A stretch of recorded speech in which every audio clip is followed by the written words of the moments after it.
सवाल यह नहीं है कि मार्केट ऊपर जाएगा या नीचे। असल सवाल यह है आज कौन सा ट्रेडर गलत साइड में फंसेंगे 27 जनवरी में बैंक निफ्टी और निफ्टी के अंदर। अगर आप चार्ट देखकर डिसीजन लेते हो तो यह वीडियो आपके लिए है, क्योंकि आज मार्केट डिसीजन नहीं डाउट बेच रहा है। और याद रखना, जब मार्केट क्लियर होता है पैसा नहीं बनता, पैसा तब बनता है जब मार्केट कंफ्यूज करता है। आप कंफ्यूज हो गए तो खेल खत्म हो जाएगा। आपको कंफ्यूज नहीं होना है, बाजार कंफ्यूज कर रही है, आपको कंफ्यूज नहीं होना है, आपको क्लैरिटी के साथ बाजार में चलना है। चलिए समझते हैं 27 जनवरी का निफ्टी और बैंक निफ्टी का असली गेम। उससे पहले 23 जनवरी बाजार के अंदर जो डाउन साइड का मूवमेंट आई है, ये एक बार देख लीजिए। किलर मूव, बायर्स का खेल खत्म, लगभग 1.5% के करीब करीब एक डाउनफॉल, 870 पॉइंट का गिरावट। पहले से बता दिया था, प्रीवियस एनालिसिस जाके देख लो, डाउनफॉल का इशारा किया था कि बाजार यहां पे एक डाउनफॉल दे सकता है, एक सपोर्टेड ट्रेंड है, डाउन करने के साथ साथ ये लो के आसपास पहुंच सकता है। जाके देख लो, एग्जैक्ट बाजार वही काम किया है। It's the biggest move. और मैं क्यों कहा था इतना बड़ा मूवमेंट हो सकता है, इसका झलक बाजार आज दे दिया है 870 पॉइंट मूवमेंट करके, और ज्यादा कहने की जरूरत नहीं है। निफ्टी भी 1% के करीब गिरावट दिया है, और पॉइंट के अकॉर्डिंग बात करें लगभग 270 पॉइंट का एक डाउनफॉल। इशारा किया था कि कहीं ना कहीं ये लो के आसपास पहुंच सकता है, बट लो तक नहीं आ पाई है, नियर बाई पहुंच गई है। सपोर्टेड ट्रेंड को ब्रेक किया, कंटिन्यू डाउनफॉल। जितना सिंपल दिख रही है उतना सिंपल है नहीं, इसके पीछे बहुत स्ट्रॉन्ग लॉजिक रखा गया था, इस वजह से बाजार इतना अच्छी तरह से काम कर पाई है। Strong logic. 27 जनवरी के लिए निफ्टी डायरेक्शन नहीं दिखा रहा, वो एक्सपेक्टेशन तोड़ रहा है। यहां सबसे बड़ी गलती होगी कंफर्मेशन का वेट, क्योंकि कंफर्मेशन मिलते ही मूव आधा हो चुका होता है। आज निफ्टी का स्ट्रक्चर ये कह रहा है जो जल्दी करेगा वही गलती करेगा। रिटेल ट्रेडर ब्रेकआउट ढूंढेंगे, ये तो सिंपल सा बात है, लेकिन स्मार्ट मनी रिएक्शन जोन पे काम करेगी। इसीलिए 27 जनवरी निफ्टी एनालिसिस में लेवल से ज्यादा बिहेवियर समझना जरूरी है। समझ गए मेरी बात? 1 आवर का फ्रेम के अंदर देखिए, निफ्टी के अंदर बाजार कंटिन्यू कोशिश कर रही है एक डाउनफॉल की।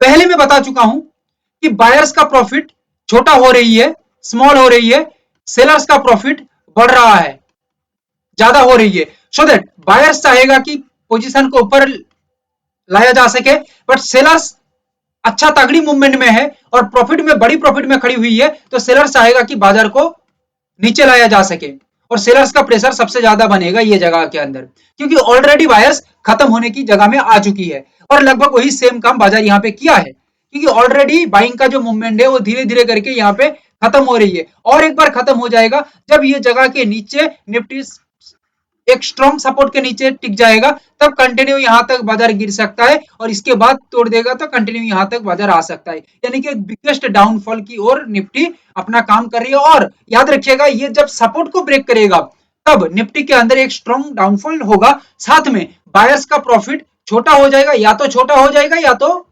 बायर्स नुकसान में आ जाएंगे, सेलर्स तगड़ी प्रॉफिट में आएंगे। और ये चाल को जो नहीं समझ पाएगा, ये गलती माफ नहीं होगा, ये सजा बन जाएगा किसी ट्रेडर्स के लिए। जल्दीबाजी में काम करेंगे तो ये मौका नहीं, ये जाल बिछा देगा आपके सिस्टम के अंदर, और इतना अच्छा जाल बिछाएगा कि ये जाल में फंस जाएंगे।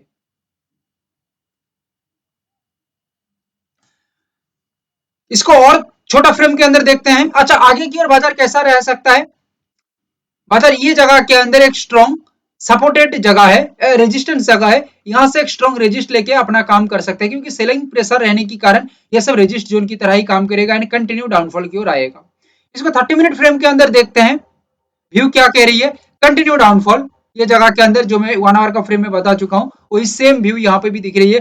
कंटिन्यू ये जगह के नीचे ब्रेकडाउन के साथ first goal and second goal, and यहाँ पे जो रेजिस्टेंस बन सकता है, ये जगह के आसपास एक रेजिस्टेंस यहाँ पे बन सकता है निफ्टी के अंदर।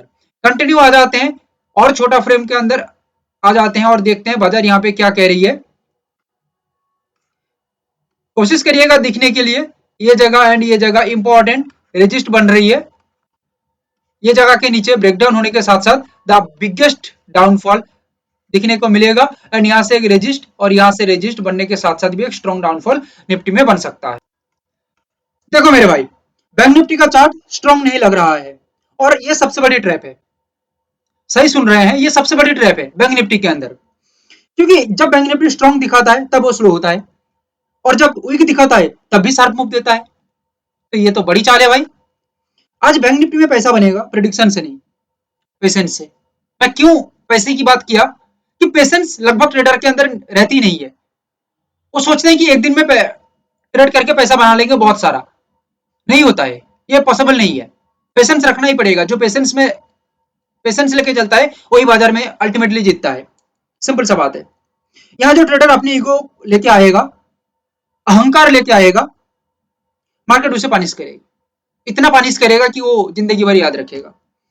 इस दिन का जो रूल सिंपल है, मार्केट को प्रूफ नहीं करना है, मार्केट से सीखना है। इतना बात दिमाग में बिठा लीजिए।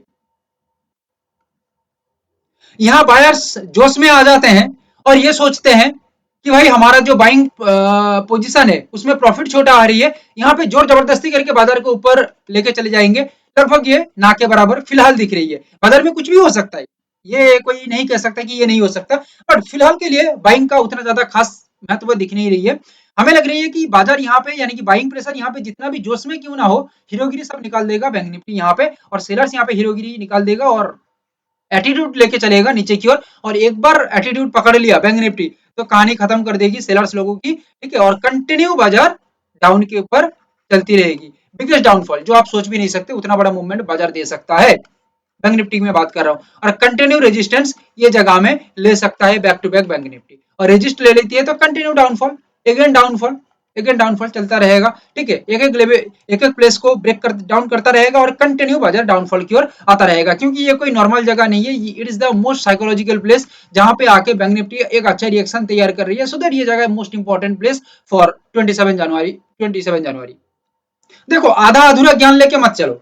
आधा अधूरा ज्ञान लेके चलोगे तो भाई फंसोगे मार्केट के अंदर, ठीक है। क्लैरिटी के साथ चलो, क्लैरिटी, स्पष्टता अपने अंदर रहना चाहिए, बाजार के अंदर रहना चाहिए।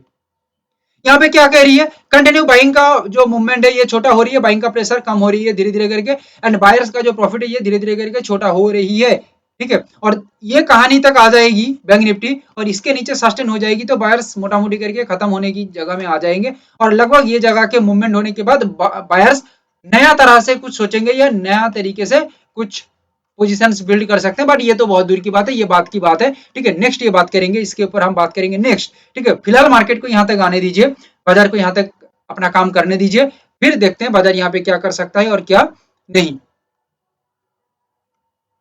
छोटा फ्रेम के अंदर हम इसको देखें तो मेजर जगह ये दो जगह दिख रही है। ये दो देखो, क्योंकि प्राइस का जो रिएक्शन पॉइंट है यहाँ पे है और ये एक इंपॉर्टेंट जगह है, साइकोलॉजिकली, टेक्निकली, स्ट्रेटेजिकली तीनों जगह मोस्ट इंपॉर्टेंट जगह है, ठीक है। और यहाँ पे रेजिस्ट बन जाती है तो एक स्ट्रॉन्ग डाउनफॉल, यहाँ से रेजिस्ट बनता है तो एक स्ट्रॉन्ग डाउनफॉल यहाँ पे बन सकता है, ठीक है। और यहाँ पे याद रखिएगा एक गैप अप के साथ ये जगह के ऊपर बाजार चलती है तो थोड़ा सा अलग तरह से बाजार को हमें देखना पड़ेगा, नया अंदाज से देखना पड़ेगा, ठीक है। निफ्टी के अंदर भी ये जगह के ऊपर निफ्टी निकलती है, ये रेंज के ऊपर, तो निफ्टी में हमें नया तरह से सोचना पड़ेगा। ये देखो, ये गैप अप के साथ चलेगा जब, तब देखना पड़ेगा, क्योंकि फिर सोच लीजिए कि बायर्स यहाँ पे कुछ नया तिकड़म आइडिया लेके आए हैं, ठीक है, और नया तरह से कुछ सोच रहे हैं। इस वजह से हमें भी हम और अलग तरह से सोचना होगा। पर जब तक ये रेंज को बाजार नहीं कुछ कर पाती है तब तक बाजार के अंदर डाउनफॉल जारी रह सकती है बैंक निफ्टी और निफ्टी के अंदर। फिलहाल के लिए ये हमें लग रही है। आपकी राय आप कमेंट में बता सकते हैं, कोई भी क्वेश्चन है तो कमेंट में डाल दीजिए। Thank you, have a great day.